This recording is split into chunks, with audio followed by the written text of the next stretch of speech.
Oscar-winning actress Octavia Spencer has just signed on to play God in the upcoming Lionsgate film The Shack. Mackenzie Allen Philips' youngest daughter, Missy, has been abducted during a family vacation, and evidence that she may have been brutally murdered is found in an abandoned shack deep in the Oregon wilderness. 4 years later, in the midst of his Great Sadness, Mack receives a suspicious note, apparently from God, inviting him back to that shack for a weekend. Against his better judgment, he arrives at the shack on a wintry afternoon and walks back into his darkest nightmare. What he finds there will change Mack's world forever. Jeanette, buy or sell the sounds of The Shack. Boy, you know what? That's a tough one.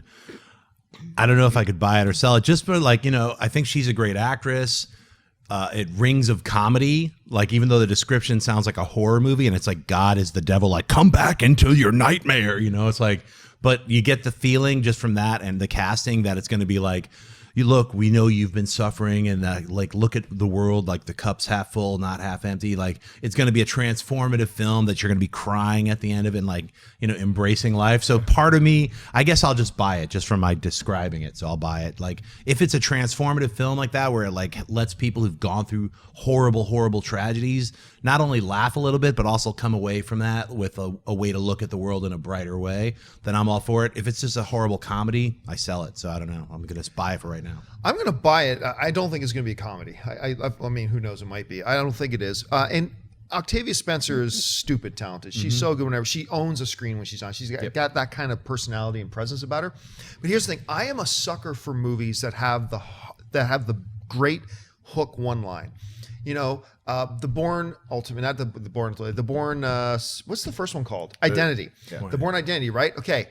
There's a ship. There's a tug ship going through the ocean. It's in the middle of the ocean.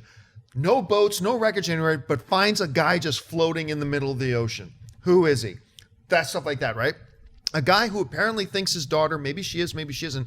There was evidence of his daughter being murdered like years later, gets a note from God that says, go back to that cabin. Boom. It's those types of movies that set up these scenarios for me that make me go, okay, I'm interested. You've hooked me. I want to get into this now. I want to see what transpires. So on that level, for me, it's going to be a buy. Yeah, it's a buy for me too. And it wouldn't be if it was somebody who you'd think maybe would be more the archetypical God. Like, they didn't cast Morgan Freeman to play God again, The fact that Octavia Spencer, who has a lot of comedic ability, but she was so good obviously in The Help, which she won an Oscar for, but also Fruitvale Station. She had that limited role where she brought so much emotion to that. So seeing her play God, and I think what's intriguing about this, the main reason why I'm buying this is I want to see the kind of role that God has in this movie, because it can just be an ancillary, I'm hanging around, I sent you the note, I'm going to be in a couple scenes, but what if this dude has to figure something out with God, or what this guy's gone through the last 4 years, and to bring up all this stuff where 4 years seems like the period of time where you would just be able to start moving on with your life after this brutal thing happened to your family.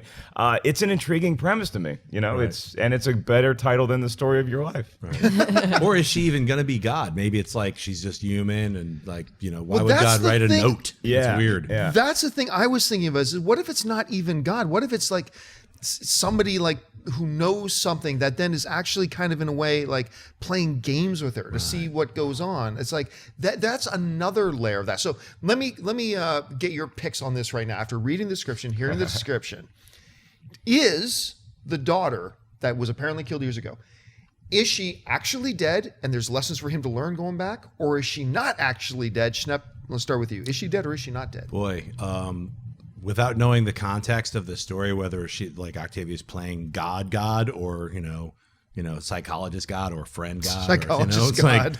Like, I would imagine that. Here's the thing: like if they're like there's just blood and you don't see a body, then I would say she's alive. But if the body is there and they buried her, then I would say she's dead. Right. She's dead, but not in the way that you thought that she died 4 years ago. So that was whatever happened was a ruse, and then something else went down. That's how she's died. But yeah, she's dead. Sorry. Yeah, I'm gonna go. She dies also. Hey everyone, if you like this video, click that thumbs up button and make sure to subscribe to our AMC Movie News YouTube channel. It's free and helps you stay up to date with all the latest movie news, as well as our daily AMC movie talk show.